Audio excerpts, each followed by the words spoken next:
So first map is of course going to be Foxtrot Labs, and in the lower left-hand corner, spawning as our Zerg in the red trunks, he is LiquidSnute, throwing out the good luck, have fun. Upper right-hand corner, spawning as our blue Zerg, the legend, the titan, I would say one of the most favored players to take this entire tournament. It is Evil Genius's Jaedong.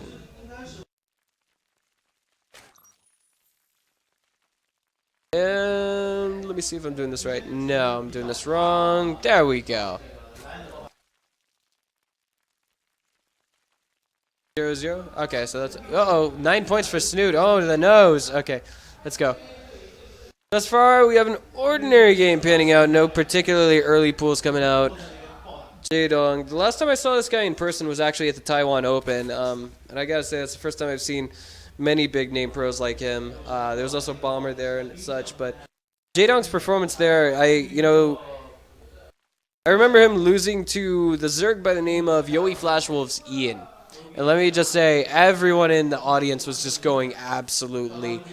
I'm gonna... Okay, there we go. I'm breaking censorship on the stream. Everyone was going ape shit when they saw Ian won that best of 3. Game number 1, of course, yeah, it was kind of a cheesy all-in build, but game number 3, he played it out normal. He got Hydras and Infestors out, and he somehow got a miraculous surround on Evil Genius's Jaedong's army. He threw down the Fungals, and the Hydras just acting as Zerg machine guns from the back, just tore it all apart, and Jaedong just wasn't able to recuperate from then on. Ian just pushed into his main and got the kill. And Jaedong, he took it like a sport. You know, Ian walked over to his booth. He just opened up the door. He swinged it up. He's like, hey, man, that was good, you know? Shook his hand and everything. All right. Now, Snute has gone for a gas opener, and so too has Jaedong, but it's gone down much, much later. This is one of the things that actually I kind of noticed. In that game where Ian did do the 15 Baneling Nest versus Jaedong, he actually went for a 17 gas and a 16 pull, if I'm not mistaken. And I think that's kind of the same-ish opener that Jaedong went with here. Excuse me. So, if we examine the advantages and disadvantages, Snute's going to have metabolic boost just a little bit faster than his opponent, but at the same time, we're going to see Jaedong here with, I think, I would say a little bit more mineral-focused economy, which is going to allow him to get more Zerglings out in the early game.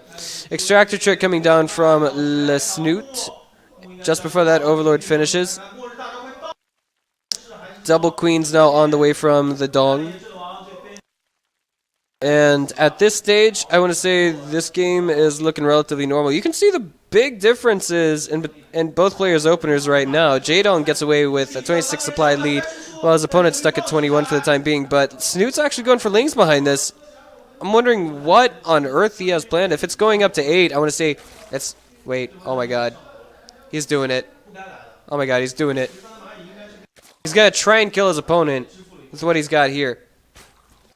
He's just stacking up Lings behind the natural and the main, and once speed is done, he's just going to move out. I think this would actually be one of the handfuls of build order losses that I've seen in a ZVZ. If Jaedong were to lose here. He doesn't have any way of blocking off his natural ramp. This is just too much. He's moving out. There we go. Ling speed done. Jaedong's making Lings right now, but he doesn't have any way to defend against this immediately. He has no Baneling Nest. He's making a Spine in the main. And now we see that Snute's moving out across the map. I think at the very least the natural might be forfeit here, but it all comes down to the engagement. 2 queens to block off the natural ramp as we speak. And it looks like maybe we'll see Snute able to break that down. The queen's just pivoting back a little bit. Neither of them falling just yet. The Lings are now enough for Jaedong, it looks like, to deal with a little bit. But no, Snute's numbers are just a bit too high. There's more and more coming in the background, as you can see here. There's enough energy for transfuses. Clutch. Last second transfuses. The question is, will it be enough or not?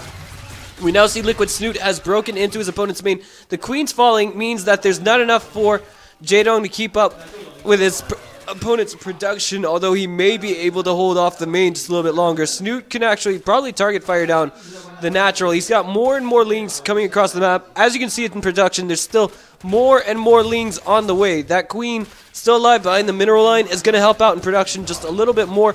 Snute, not floating too much in the way of energy, staying on top of his all in, but it looks like he kind of missed a queen there. Or he forgot one. So Jaedong's on even-ish production. Right now the supply is completely even. We have more army out here on the map, though, for Snute than we do for Jaedong. If he's able to hold this, he's going to be okay. But the natural is so close to dead, it's hard to call. Baneling Nest, almost done. Can Jaedong hold on until it is? No.